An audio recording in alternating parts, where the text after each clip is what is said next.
Bien, veamos ahora cómo se organiza la memoria de un programa. Un programa ya sabemos que está compuesto por distintos elementos. Hay variables, hay instrucciones y hay distintos elementos que componen un programa. Lo que hacen los compiladores o los ensambladores es definir distintas secciones de memoria en donde se van a almacenar los distintos elementos de un programa. La sección llamada text es la que almacena las instrucciones. Por ejemplo, si en C escribimos A es igual a max entre 4 y una variable i, eso se va a traducir a instrucciones en assembler o en código de máquina y esas instrucciones se van a almacenar en la sección text. La sección data va a almacenar datos que son ya inicializados. Por ejemplo, si en C definimos un vector sin signo de elementos tipo char y asignamos valores a ese vector está inicializado con valores. Eso se va a almacenar en la sección data. La sección BSS almacena datos que no son inicializados. Por ejemplo, si en C definimos una variable int a y no le asignamos un valor, eso no está inicializado. Generalmente el compilador de C lo pone en la sección BSS. Ahora, lo que tenemos que notar es que en RIPES esta sección es idéntica a data. De hecho, vamos a utilizar exclusivamente data y text. Las otras secciones no las vamos a utilizar en RIPES.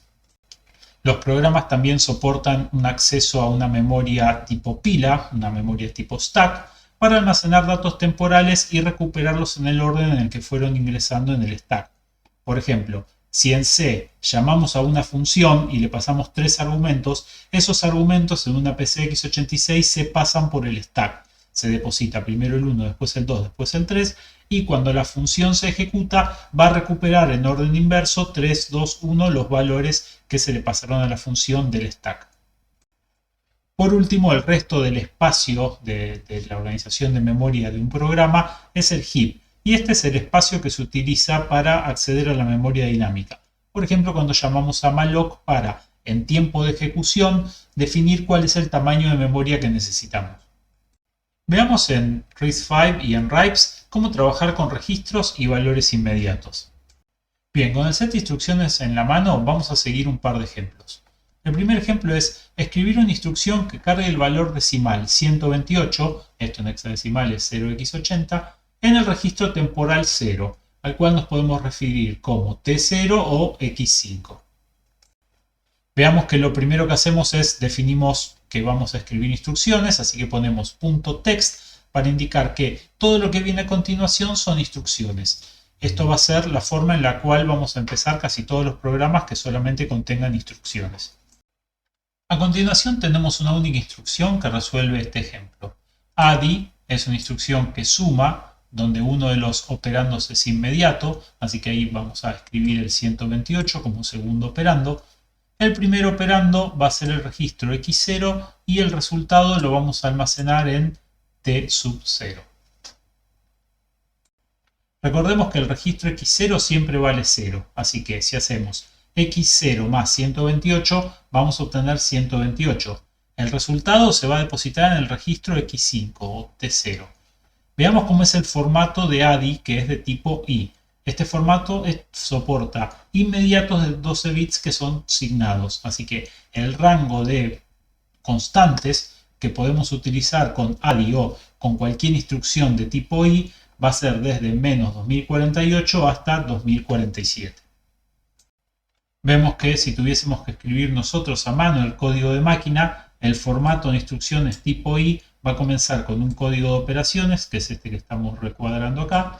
Vamos a tener un registro de destino, que en el código de assembler lo vamos a definir como X5. Luego vamos a tener una operación, que para la suma va a ser siempre 000. Y vamos a tener el registro del primer operando, que en el código de máquina va a ser X0. Luego ese 128 se va a codificar como un número inmediato de 12 bits y el 128 se encuentra tranquilamente en este rango de menos 2048 hasta 2047. Ahora en este ejemplo vamos a tratar de escribir una instrucción que cargue el valor hexadecimal 0x1234500 en el registro X5. Para poder trabajar con la parte alta de un registro, vamos a utilizar instrucciones de tipo U. En particular vamos a utilizar LUI. LUI, que se identifica con este código de operación, posee un registro de destino y un valor constante inmediato. Pero notemos que se definen los 20 bits más significativos del valor inmediato. El resto de los bits para llegar a 32 bits se va a completar con ceros a la derecha. Vemos que escribimos LUI x5 0x12345, eso se traduce a código de máquina y luego de ejecutar en el registro x5 nos queda el valor que definimos para los 20 bits más significativos. Dejamos como ejercicio para practicar combinar LUI y ADI para asignar el valor 0x87654321 en el registro x5. Después podemos utilizar la pseudo instrucción LI para directamente cargar un número de 32 bits y vamos a tener que comparar qué es el resultado que produce el ensamblador al ejecutar la pseudo instrucción comparado con lo que hicimos nosotros a mano previamente. Veamos ahora cómo poder realizar operaciones aritméticas con la arquitectura RISC-V. Veamos el siguiente ejemplo. Vamos a asignar el valor 2047 a x5 y luego vamos a decrementar en 1 su valor. Entonces, load immediate nos va a permitir cargar un número inmediato en x5. Recordemos que load immediate permite cargar un número cualquiera de 32 bits, pero se va a terminar traduciendo a una instrucción que existe en el set de instrucciones. Load immediate no existe, es una pseudo instrucción. En este caso se traduce a ADI, x5 es el lugar del resultado y va a ser 0 más 2047. No tuvo que usar LUI, ya que 2047 se puede representar tranquilamente en 12 bits asignados. Lo que vamos a hacer para decrementar en 1 su valor es, vamos a utilizar la instrucción de suma, ADI, pero le vamos a sumar un menos 1. Así que al sumarle menos 1 estamos decrementando el valor que está almacenado en el registro x5. Existen otras instrucciones que se pueden utilizar de forma aritmética con operandos inmediatos. ADI es una, pero también existen instrucciones de desplazamiento hacia la derecha, de desplazamiento hacia la izquierda, y existen operaciones lógicas como AND, OR y XOR. Notemos a la derecha que el valor de x5 queda en 7FE y tiene sentido ya que 2047 en hexadecimal es 7FF. Ahora, no todas las instrucciones que son aritméticas y lógicas van a trabajar siempre con un operando inmediato, o sea, con una constante. Veamos este ejemplo. Dado el número positivo 4 almacenado en x5, vamos a convertir el mismo a negativo y lo vamos a guardar en x4. Entonces, cargamos un 4 con load immediate en x5. Esto de vuelta se traduce un ADI. Y luego vamos a hacer que el registro x4 contenga la resta entre x0 y x5. Bien, recordemos que x0 siempre tiene un 0, así que si hacemos 0 menos lo que está en el registro x5, lo que vamos a obtener es menos lo que está en x5. Este formato de instrucciones tipo R permite operaciones aritmético-lógicas entre registros, o sea, sin inmediatos, sin constantes. El formato siempre va a ser registro de destino es igual a el registro source 1, el primer operando, la operación y el registro source 2 es el segundo operando. Las operaciones soportadas pueden ser add de sumar, sub de restar, shift set less than, que se va a fijar si dos valores en los registros, si uno es mayor que otro y va a grabar un 1 o 0 dependiendo del valor con su versión unsigned, y permite hacer desplazamientos lógicos a la izquierda, aritméticos lógicos hacia la derecha y todas las operaciones booleanas que ya conocemos, AND, OR y XOR. Vemos el valor del registro a la derecha, en x5 tenemos el valor 4 y en x4 nos queda el número menos 4, o sea, la representación en complemento a la base del 4. Ahora veamos cómo accedemos a memoria de datos, ¿sí? Ya que si bien sabemos hacer operaciones dentro de los registros, vamos a tener que guardar esos valores en memoria o leer ciertos valores de memoria. Como dijimos previamente, en las secciones de memoria que componen un programa existe una sección que se llama Data. En esta sección Data vamos a almacenar las variables. variables que estén inicializadas. Recordemos que existía BSS para variables que no son inicializadas, pero RIPES solamente permite trabajar con variables inicializadas, así que todo lo que hagamos lo vamos a hacer dentro de data. El ejemplo pide definir una variable de 32 bits nos referimos como Word, llamada var1 inicializada en 4. Así que esto lo hacemos definiendo data, luego ponemos el nombre de la variable, dos puntos, el formato de la variable, o sea, la cantidad de bits que va a ocupar. En este caso, al ser de 32 bits va a ser un Word. Si queríamos que sea 16 bits, era un half Word. Y si queríamos que sea de un byte, es .byte. Y luego ponemos cuál es el valor con el cual se inicializa esa variable. Recordemos que los modos de direccionamiento que soportaba RISC-V eran base más desplazamiento. Así que, de alguna forma, tenemos que saber cuál es la dirección base donde está almacenada esa variable. A tal fin, existe una pseudoinstrucción que se llama LA. LA es Load Address y lo que va a hacer es, va a resolver cuál es la dirección que tiene la variable. El ensamblador, que está incluido en RIPES, se va a encargar de asignar rangos de direcciones a cada uno de las secciones que componen un programa. Entonces veamos que todo lo que son instrucciones que está definido dentro de text va a estar definido en este rango de direcciones que se encuentra aquí. Bueno, llega hasta la 0x13 porque hay pocas instrucciones, pero desde la 0000 hasta la 0x1 tenemos espacio para definir instrucciones. Luego, a continuación de esa sección, va a poner la sección de data. Así que tenemos 0x1 hasta el final para llegar al fin de las variables que podemos declarar. Dado que las secciones están juntas, el data viene a continuación de text, entonces podemos utilizar la referencia del contador de programas para acceder al segmento de data. Por ende, cuando utilizamos load address, eso se va a terminar traduciendo por el ensamblador en un conjunto de instrucciones que referencian al program counter. Los detalles de esto no son muy importantes porque tiene que ver con cómo RIPES acomoda las distintas secciones de memoria. Lo único que nos tiene que interesar a nosotros es saber que si escribimos load address y ponemos una variable, la dirección de dónde está almacenada esa variable en memoria se va a depositar, bueno, en este caso en X5. O sea que X5 va a contener una dirección. Dado que los registros son de 32 bits y las direcciones son de 32 bits, no hay ningún problema, todo funciona lo más bien. Ahora recordemos, base más desplazamiento. Así que si ya tenemos en el registro X5 cuál es la dirección de una variable, entonces vamos a utilizar una instrucción loadWord para ir a buscar a esa posición de memoria el contenido de la variable. ¿Cómo hacemos eso? Bueno, le tenemos que dar un offset y en este caso el offset va a ser 0, ya que no nos estamos desplazando más que al principio de la variable. O sea, queremos leer cuál es el valor de la variable. Esto no es un vector, así que siempre vamos a utilizar un offset 0 cuando estamos leyendo una variable y tenemos la dirección de la variable cargada en un registro.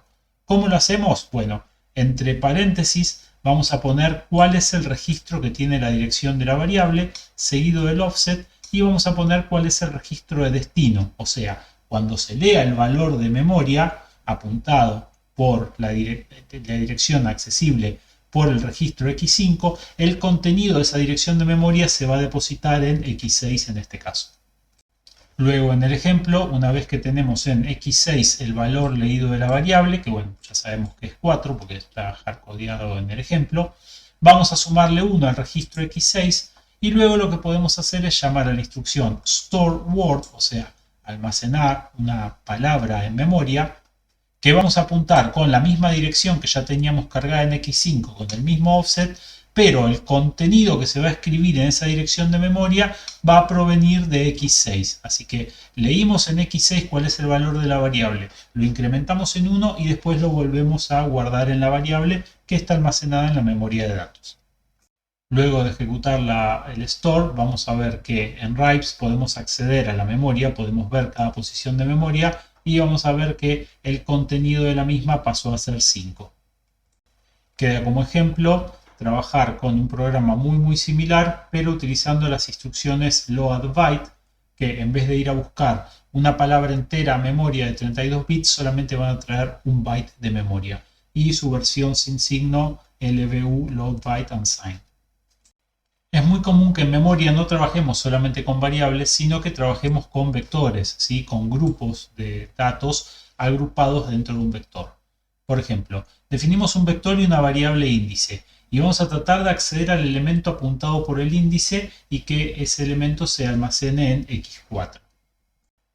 Tenemos entonces un vector que está compuesto de 5 palabras. Cada una de esas 5 palabras son de 32 bits. Y luego hay una variable llamada índice que tiene una palabra de 32 bits con un número que vendría a ser las veces del índice del vector. Por ejemplo, si fuese un programa en C, hubiésemos escrito vector sub 3 o vector sub i, siendo i una variable que tiene como contenido 3. Bien, dado que el índice del vector está almacenado en una variable, lo primero que tenemos que hacer es leer ese índice. Así que índice es una variable, cargamos su dirección en el registro x6 y luego leemos cuál es el valor almacenado en esa variable con un load word. Así que en x6 vamos a tener ese número 3 guardado. Luego en x5 tenemos la dirección de comienzo del vector. Pero si hiciésemos load word con algo apuntado por x5, el problema que tenemos es que tenemos que calcular cuál es el desplazamiento que tenemos que hacer en posiciones de memoria para llegar al elemento 3 del vector, ¿sí? Que sería el cuarto porque empezamos a contar desde 0. Así que 0, 1, 2, 3, el cuarto elemento del vector, 0, 1, 2, 3, el cuarto elemento del vector es 1024.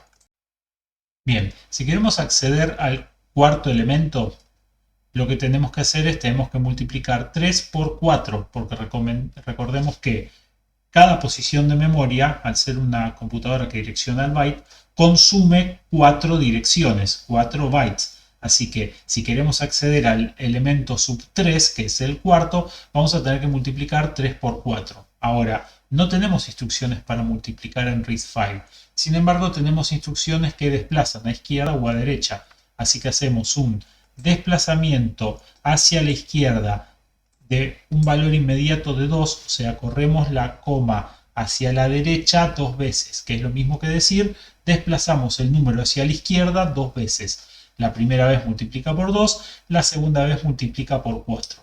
Así que si teníamos un 3 almacenado en x6, una vez que lo desplacemos a la izquierda, una vez, vamos a obtener un 6, y una vez que lo volvamos a desplazar a la izquierda, vamos a obtener un 12. Y este es el offset que vamos a tener que tomar desde el principio del vector para llegar al 1024. Ese offset lo tenemos almacenado en el registro x6, así que ahora vamos a fabricar la dirección real de donde está almacenado ese elemento del vector. ¿Cómo lo hacemos? Tomamos x6, que es el offset, más la base del vector que está almacenado en x5 y eso lo vamos a almacenar en x7. Por ende, x7 tiene la dirección donde comienza el elemento específico que estamos tratando de leer del vector. Y luego lo podemos leer con un load word haciendo como referencia el registro base x7. Ahora que ya sabemos hacer operaciones aritméticas y leer y escribir en memoria y hasta inclusive acceder a variables como tipo vector, vamos a ver un par de instrucciones que son utilitarias de RIPES que se acceden a través de llamados al sistema operativo llamados eCall. Vamos a definir un string con un texto, hola mundo con un ~n como para que imprima un enter a la hora de terminar de escribir ese string. Y luego vamos a definir un número, -10 por ejemplo, para tener un número negativo. Dado que acá no existe libc, ni printf, ni scanf, ni nada de todo eso, RIPES nos provee unos llamados a funciones de soporte, ¿sí? Como si fuera un sistema operativo, las cuales las podemos acceder ejecutando la instrucción eCall y definiendo cuál es la operación que queremos en el registro A7 y los argumentos generalmente van a ir en el registro A0. Entonces, si queremos imprimir un string por pantalla, vamos a escribir en el registro A7 el valor 4 y en el registro A0 vamos a poner la dirección de donde comienza el string. Recordemos que los strings terminan con /0. Así que la dirección del string la cargamos en A0. En A7 ponemos un 4 que equivale a print string y luego hacemos eCall. Y entonces el simulador va a leer un 4 en A7, va a saber que tiene que imprimir un string, va a ir a la dirección de memoria apuntada por A0 y va a sacar ese valor por consola. Luego, si en una variable tenemos almacenado un número, por ejemplo el -10, y lo queremos imprimir como un número decimal, vamos a utilizar la función printInt. La función printInt también la vamos a llamar a través de una eCall, pero en A7 vamos a indicar un 1. Así que vamos a cargar el número, la dirección de donde está el número en el registro A0. Ahora, esta es la dirección de donde está el número almacenado, no es el número propiamente dicho. Vamos a leer con load word el número, también lo vamos a volver a almacenar en A0, y ahora A0 tiene el número que queremos imprimir, en este caso -10. Luego vamos a poner un 1 en A7 para indicar que queremos la operación print integer, print entero, y luego hacemos un llamado a eCall y se va a imprimir el -10. Si bien un programa es una secuencia de instrucciones, en cierto momento de los programas tenemos que resolver situaciones donde o hay que ejecutar una sección de código o hay que ejecutar otra o hay que evitar ejecutar una sección de código en particular. A eso nos referimos cuando hablamos de saltos. Vamos a saltar una sección de código para que la CPU no lo ejecute. Y RISC-V provee instrucciones para realizar los saltos. En el caso de saltos condicionales, son saltos que se refieren a una determinada condición, que se puede cumplir o no se puede cumplir. En el caso que se cumpla la condición, se va a producir el salto. En el caso que no se produzca la condición, entonces se va a continuar con la instrucción que viene a continuación después de la instrucción de salto. Veamos este ejemplo. Vamos a imprimir los números de un vector hasta que se encuentre uno negativo, inclusive, como para que sea un poquito más fácil este primer ejemplo. O sea, en cuanto imprimimos un número negativo, cortamos la impresión de valores del vector. Definimos un vector. Este vector tiene 5 elementos, 100, 200, 300, -10 y 400. Y en las instrucciones vamos a primero cargar la dirección del vector en x5, como para poder acceder a los elementos del vector. Luego vamos a poner un 1 en A7. Recuerden que cuando llamemos a eCall y tengamos un 1 en A7, se va a imprimir un número que va a estar almacenado en el registro A0 por consola. Luego vamos a definir algo que llamamos etiqueta. Las etiquetas son marcas que nosotros ponemos en el programa para después poder referenciar desde alguna de las instrucciones, particularmente las instrucciones de salto. Es una marca que nosotros dejamos, así que la ponemos con 2 puntos y nos vamos a poder referir a la posición de memoria que apunta a la instrucción que viene a continuación. Y ahora vamos a realizar un bucle en donde vamos a leer el valor del elemento del vector apuntado por x5, lo vamos a almacenar en A0, vamos a llamar a eCall, recuerden que habíamos puesto un 1 en A7 para imprimir el valor por pantalla, se va a imprimir el primer valor por pantalla, luego vamos a incrementar la dirección con la cual estamos apuntando en los elementos del vector, o sea, le vamos a sumar un 4 a la base del vector que teníamos almacenada en x5 para que ahora x5 esté apuntando al elemento que sigue del vector. Hasta acá todo fácil. Ahora viene la instrucción nueva de saltos, que es branch if greater or equal. O sea, realiza un salto si es mayor o igual. Bueno, ¿quiénes son mayores o iguales? Los operandos que van a acompañar a la instrucción. En este caso son A0 y X0. ¿Qué es lo que estamos resolviendo con esta instrucción? Bueno, vamos a tomar el valor que está almacenado en A0 y si es mayor o igual al número almacenado en X0, que ya sabemos que es un 0, entonces el código va a seguir ejecutando a partir de esa etiqueta que definimos antes llamada loop. Eso quiere decir que mientras A0 sea un número mayor o igual a 0, o sea, un número positivo, no estamos dentro de los negativos, entonces vamos a volver a ejecutar este loop. Y lo que va a ocurrir es que va a tomar el siguiente elemento del vector, va a tomar el 200. Luego lo va a sacar por pantalla y va a volver a incrementar la dirección con la cual apuntamos al vector para que apunte el 300. va a llegar a esta condición, el 300 es mayor o igual que 0, así que va a volver a saltar y cuando vuelva a saltar imprime el 300 y así continúa ejecutando. ¿En qué momento va a dejar de ejecutar este bucle? Bueno, en algún momento vamos a llegar al menos 10. Cuando se llegue al menos 10, el menos 10 se va a imprimir por pantalla, pero menos 10 no es mayor o igual que 0. Así que no va a volver a esta etiqueta loop, sino que va a continuar con la instrucción que viene a continuación, que acá pusimos un NOP como para que exista alguna instrucción a continuación. Notemos qué es lo que hace el ensamblador cuando genera el código de máquina. Nos marca en qué dirección de memoria está esa etiqueta y la forma para calcular cuál es el offset que le tiene que sumar al program counter para cambiar el flujo del programa es tomar la dirección en donde se encuentra la instrucción que realiza el salto, a eso calcular la diferencia hasta la etiqueta y en este caso nos dio menos 12. Así que se va a almacenar menos 12 como el offset que le tiene que sumar al program counter para realizar el salto. Obviamente vamos a ver que cuando las diferencias son negativas, estamos volviendo a una instrucción anterior y cuando las diferencias son positivas, es como que estamos saltando y estamos esquivando código que viene a continuación. Muchas veces hay ciertas secuencias de código, ciertos algoritmos que nos interesa reutilizar en muchos programas. Eso lo solemos agrupar como una unidad funcional a la cual le vamos a pasar datos y vamos a esperar generalmente que nos entregue un resultado. Eso es lo que conocemos como subrutinas o funciones. Las subrutinas no son otra cosa que un segmento del código al cual decidimos ponerle una etiqueta para llamarlo y va a retornar al lugar desde el cual se llamó a la subrutina cuando la subrutina termine. Generalmente son reutilizables y están pensadas para copiar y pegar en distintos programas que nosotros tengamos.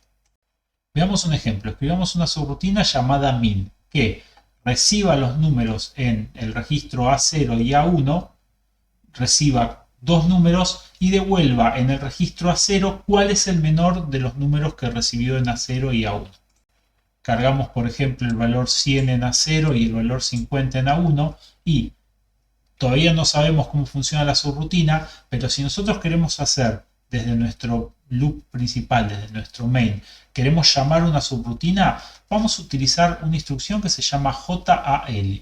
JAL es Jump and Link y lo que le estamos diciendo es tenés que saltar y guardar la dirección donde se está ejecutando el Jump and Link para que la subrutina sepa dónde tiene que retornar. ¿Cómo se hace eso? Bueno, indicamos cuál es el registro donde vamos a almacenar la dirección actual del program counter y luego le decimos dónde comienza nuestra subrutina. ¿Sí? En este caso min es una etiqueta que va a estar definida más adelante, a la cual la arquitectura de programación va a saltar y cuando termine de ejecutar la subrutina va a ejecutar una instrucción que es jump and link return, tomando de x1 cuál es la dirección a la cual tiene que retornar. Dado que esto va a ocurrir muchísimo y nos vamos a tener que estar acordando de cuál es el registro donde almacenamos la dirección de retorno, existe una pseudo instrucción que se llama ret, que básicamente va a reemplazar todo este jump and link por ese mismo valor, solamente escribiendo ret. Lo que tenemos que tener en cuenta es que cada vez que llamemos una subrutina hay que utilizar x1, no porque sea obligatorio, sino por convención, y ahora vamos a hablar un poco sobre las convenciones, para almacenar la dirección de retorno. Veamos ahora cómo funciona esa subrutina min, que se fija cuál es el número más chico de lo que recibe en A0 y en A1. Bueno, lo primero que hace es branch if less than, va a saltar si A0 es menor que A1. Si A0 es menor que A1, va a ir al lugar que se llama volver, la etiqueta volver. Y volver va a ser un ret.